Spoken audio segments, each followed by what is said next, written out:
Amani channel with Mobile Journalism Must-Haves. This is a replay of a workshop that was presented at a journalism conference, the National Association of Black Journalists.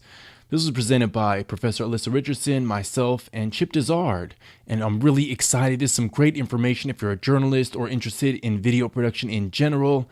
Hopefully this will inspire you and get your creative juices flowing about how powerful and how you can use your mobile device to create media, specifically video. All right, so mobile journalists making news. There are some examples of folks that have gone out there. This is one of them, Steve Garfield. I'm going to show you a quick video to help get your wheels spinning, to get your mind racing, and then we'll get into some of the apps, some of the equipment. This is really an overview to help get you going in this subject. My name's Steve Garfield, and I'm broadcasting video from this cell phone live. Fire investigators are going through this house in the 4700 block of 40th. Once you have an iPhone, even an earlier model, you have all that you need to be a radio reporter. This device is quickly becoming a tool that is changing the way people work. Hi, I'm Rich Murphy, Senior Web Producer at MyFox DC here in Washington, D.C., and I'm going to show you how easy it is to actually send us live pictures from your smartphone that we can use on television. There's this website called Qik. So here's Qik, Q-I-K. Can you see it? Yep. So when I press that, it brings it onto a camera. It's connecting to the network. And the camera's ready. So when I hit this button, stream, we're going to be streaming live to the internet. You have the ability to go out and get the information. You have the ability to go out and get the audio. You have the ability to get pictures. You have the ability to get video. Once you have the Ustream Broadcaster app loaded, you open it up. You'll have to create an account if you don't already have one. If you already have one, when you click live, it usually will, you can tell it to save your password. Once it does that, you'll see your camera. Essentially, all you need to do is click the Go Live button, and right now you're broadcasting to your Ustream page. We felt it would be appropriate to do this report live tonight through the iPhone because this device, along with other cell phones, are quickly changing the way people do things. I'm walking down the street and they're like, "That's Duncan Hunter." And I'm like, "What's happening?" He's rushing over to CNN because he was excluded from the ABC and Fox debate. So I'm like, "Can I broadcast you live?" And they're like, "Oh, well, you have to talk to the coordinator and everything." I'm like, No, not with any huge cameras or anything, with this, right now. And she's like, "Oh, okay, go ahead and talk to him." I just walked up with this and I says, "Hey, can you tell me, what are you going to announce?" So what did you just announce to the world? Yeah. Oh, we just told them that the CNN or Fox and ABC blanked us out of the last two debates, as you know. And they've been asking me when I'm going to get out of the race and when I'm going to quit, and my answer is I'm not. No way. Okay. Great. Thanks a lot. Okay. Thank you. Duncan Hunter just announced to the world that he is not going to quit, and now he's on his way to CNN. But who got him first? Steve Garfield, reporting live from New Hampshire. So really exciting stuff there. Hopefully you're like, wow, because, as I look back into my professional broadcasting career, I worked in news for several years. This equipment is so small and portable and convenient compared to the big cameras and the live trucks that we used to use. So in this first of a three-part series, you're going to learn how mobile devices are changing news gathering. We'll go over apps, equipment, and we'll have some demonstrations for you just to show how you can do this yourself. All right, so I'm going to share a little bit about the presenters. Chip Dizard, who was my co-presenter at the in-person presentation. He's a technologist, Final Cut Pro X, and Adobe certified trainer and teacher. I'm Amani Channel. I'm an award-winning video producer. I also just mentioned that I have experience in broadcast news reporting, about 10 years of experience.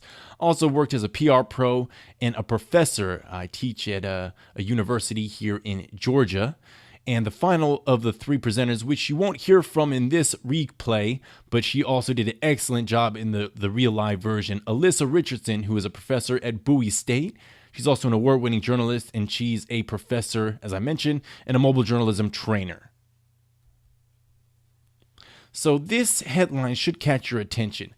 It was from Friday, May 31st, 2013. Chicago Sun-Times axes all staff photographers, offers reporters iPhoneography training. Seriously? But it really speaks to the state of the industry. I can't say this is a good thing, but this is where things are going, which is why you really need to embrace the technology and learn this information.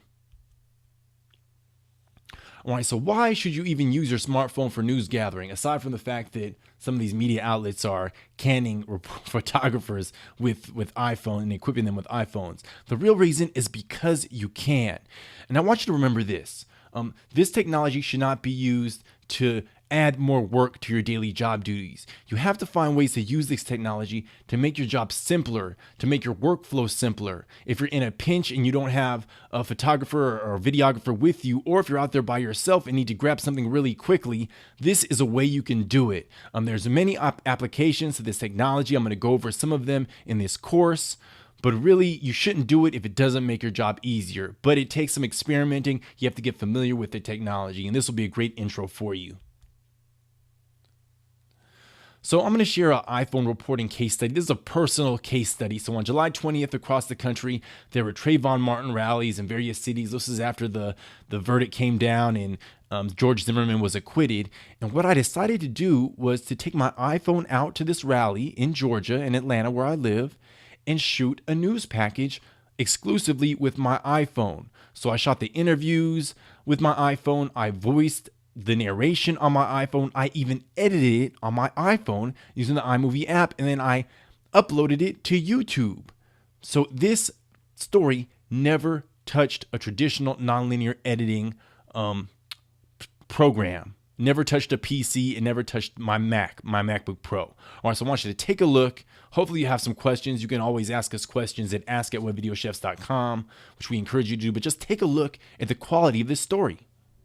What do we want? Justice! And when do we want it? Now! The brief downpour didn't deter thousands who rallied in downtown Atlanta to show support for Trayvon Martin and his family, everyone with a reason for showing solidarity for the slain 17-year-old. Came out for everybody that's worked for us before this and for everybody that's worked now for us. For me, as a parent of 3 children, I certainly could sympathize with the Martin family. I do have a brother, and he's a little bit older than Trayvon Martin, so that's why it's so important that we're out here today rallying together. The peaceful demonstration happened in the shadows of the Martin Luther King Jr. Federal Building. The people here said this situation shows that the struggle for justice is far from over. It is important to understand that we are still subject to being scrutinized, unjustly scrutinized. Fulton County Commission Chair John Eves hopes this brings attention on other community issues. It was a great show of unity, and I think that a message should be heard by a larger community in terms of racial profiling, some of the injustices within the criminal justice system. They say it means not only rallying and praying, but working together to create the change they are seeking. Amani Channel reporting. So yes, I did that all on my iPhone using the iMovie app, and in this course, I'm going to show you exactly the equipment that I used and how I did it. All right, so let's talk about new media in the news. So in 2007, the Virginia Tech shooting, you all remember that the images, the video, and the sound was captured by a student who didn't have any professional gear. He had a Nokia phone, and he used the CNN iReport to upload it and share it with the media, and it really put CNN iReport on the map, really a seminal moment in citizen journalism, also in user-generated content, and help iReport become a destination for user-generated content and news. In 2008, Steve Garfield, as you just saw, he scooped CNN with that interview, that quick little man on the street interview with Duncan Hunter, again using his Nokia cell phone. In 2009, the Hudson River plane crash. You all remember the picture. There was that plane sitting in the water. That first image did not come from a professional news photographer. It came from Twitter. It came from a TwitPic. Someone with a smartphone, with an iPhone, or probably an iPhone at the time, they took a picture, uploaded it to TwitPic, sent out a tweet, and that was the first photo that the mainstream media used to share images from the crash. Then in 2009, KOB reporter Jeremy Hohola, you saw some of his sound bites from that live shot that he shot with his iPhone. He used the application, which I'll talk about a little bit later, but really innovative, creative ways to use the technology. And then 2010, WTOP radio reporter Neil Augenstein, who was also in that intro montage, he goes strictly iPhone. So Neil says, hey, I have an iPhone. What kind of apps can I use to do all my interviews, to edit my stories and file them with my station just using my iPhone. And that's all he uses now. He says that his computer and his professional equipment stays in his car. It's there as a backup if his phone ever goes down, which it hasn't from what I believe to date. And then in 2011, WTTG used a site called Ustream for live reports. This was during a snowstorm and the city was locked down. So they educated the audience on how they can share what they were seeing and hearing from their backyards, from their area, just using their smartphones. And they took these reports and incorporated them into their live coverage. So as you can see, mainstream has dabbled and dipped and dabbled with this technology. The question is, how can you use it? That's the question we need to answer here. All right, so before you go mobile, and this is going to help answer that question, you need to know your technical needs. So what kind of equipment might you need? What kind of skills do you need to have? With that, you need to know what apps can do what. You also need to understand multimedia storytelling. So how is the content you collect going to be used with your final piece? And then have a workflow. You have to know how you go from beginning to end, from A to Z, I like to say, or A to B. But how you're going to go from creating the content, figuring out the story, creating the content with your smartphone, or what applications you'll use to create the content, and then how that will be used with your final piece. And you have to practice, because the last thing you want to happen is to be in a pinch, to be under deadline, and you're struggling, you're fumbling with your technology, you're not sure how to use the applications because you thought you knew how to do it, and then it becomes a problem, which, if you're under deadline, you don't want to have to worry about that. You want to know exactly what you're going to do and how to do it. All right, so we'll go over some apps for the iPhone, for iPad. If you have a iPod Touch even, many of these apps will work. So Filmic Pro is first and foremost what you should have. It's a camera enhancement application. It has many, many features. It allows you to white balance. It allows you to lock in the focus. It gives you some exposure controls. It allows you to zoom in, which the native iPhone camera video camera cannot do. It also allows you to shoot in 24p. You can change the frame rates. Has a few other features as well. You can actually monitor your audio live. So as you're doing an interview, you can actually listen for the quality of the sound. So very, very efficient and effective application for video production. The next one is a more professional editing software or application called Vadio. Also, I will add to that list Pinnacle, which works on iPhone. This only iPhone, and then works on the iPad as well. iMovie is another editing program. It is a basic editing program though. It doesn't have as many features, but that Trayvon Martin story, I actually edited it with iMovie. And I figured out, it took some time to figure it out, but I had to finagle the program a little bit, but figured out how to easily do it and use the application to tell that story. All right, and then Quick is good for live streaming. You can stream your video directly to Quick if you want to share something immediately. And Jerry Mahola used that application to do his live shot. And then he also fed some breaking news footage directly into his station using Quick. Ustream is also good for live streaming. And then YouTube has a very basic software program called Capture. It's an application which allows you to shoot and upload video. And also if you have an iPhone, you can automatically, it's built in the camera, you can upload videos directly to YouTube also from the native iPhone camera, or from iDevices, I should say. Now, if you're on the Android side, Android apps are a little more challenged. You don't have as much flexibility. They're not as user-friendly, and they definitely don't have as many features as the iPhone apps. But you can use Android Pro or Video Maker to make basic trims and basic edits. There are a variety of audio recording apps out there. And then if you want to live stream, you can use Quick or Bambuser to live stream. So a few options there as well. You can also always take your smartphone or mobile device footage and import it into your laptop or into your computer and edit it that way. So if nothing else, you can at least capture the footage with your smartphone or device and then edit it later. All right, so you need to gear up. So let's talk about some of the equipment that you need. So of course you need a tripod, you need a microphone, you need the camera, which is your smartphone or mobile device, you need lights. But in addition to that, there is a tripod adapter that you'll need. So you may notice that your iPhone or iDevice or smartphone does not have a thread for you to screw it into a tripod. So you'll need an adapter, and there's one called the Glyph that is popular. There's also a universal adapter. There's one that I found on Amazon for only $12. If you go to the resources page on our website on webvideochefs.com, there's some smartphone gear. You can find many of these links to this gear.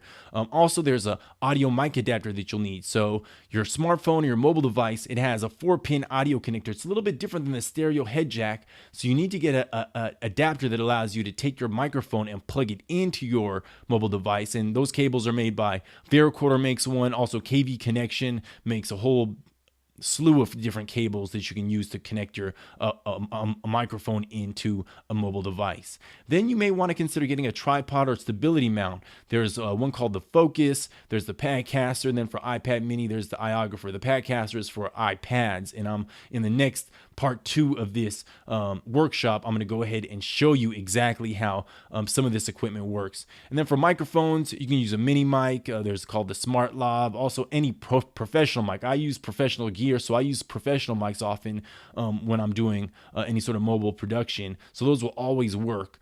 There's also something called the iRig, which is also fairly popular. It allows you to either plug in a microphone to your camera, or else there's a microphone specifically made for mobile devices. And then, like I said, you need lights.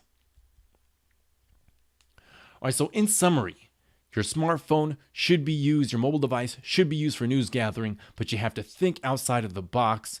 You have to learn how to leverage the technology. So you have to figure out exactly how you can use it and how this can be used to your advantage. And then you have to experiment.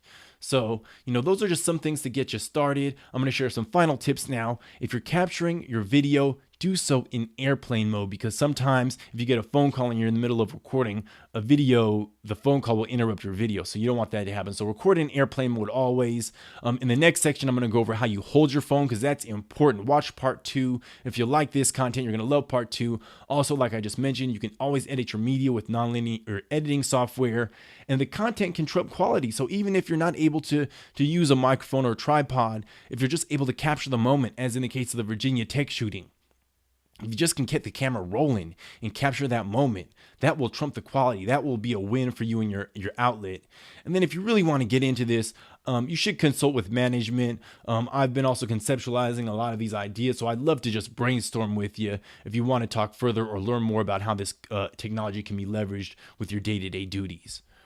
All right, so with that, I want to ask one more question. What would you like to learn about mobile journalism or video production? So if you have a question, you can send it to me at ask@webvideochefs.com, and I will answer it promptly. But really looking to get input from you as well. So please feel free to reach out to us if you do have a question about mobile journalism or mobile video production in general. And with that, you made it to the end of part 1. If this was helpful, please subscribe to our e-newsletter. Even more importantly, please share this with someone who may benefit from it, or you can always just comment on YouTube, or hopefully you can see this on Facebook, wherever you might be seeing this. Leave a comment and let us know what you think. Send us an email. You can also reach me or Chip Dizard at ask@webvideochefs.com. Alyssa Richardson, who was our lovely co-presenter who is unable to present in this video, but she has a ton of resources. You can reach her at alyssa@mojomediaworks.com, and we'll see you in part 2, or we'll see you on the internet. It's Amani channel, webvideochefs.com. We'll catch you on the next one.